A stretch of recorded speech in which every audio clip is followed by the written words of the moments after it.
paglagay guys sa inyong pangalan dito sa asukal, ito po yung mag-attract po ito ng swerte na hindi po ninyo inasahan na darating sa iyo.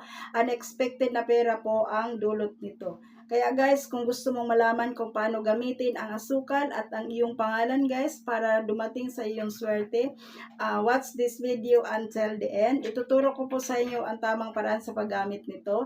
At kung kayo man po'y bago dito sa ating YouTube channel, huwag po niyong kalimutan, subscribe, and then hit mo na rin yung bell button para ma-notify ka sa mga susunod nating mga videos.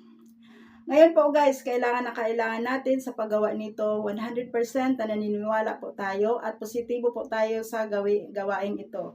At naniniwala tayo na may darating sa atin na swerte. Okay po. So, ngayon po, kailangan natin dito isang malinis po na clear glass.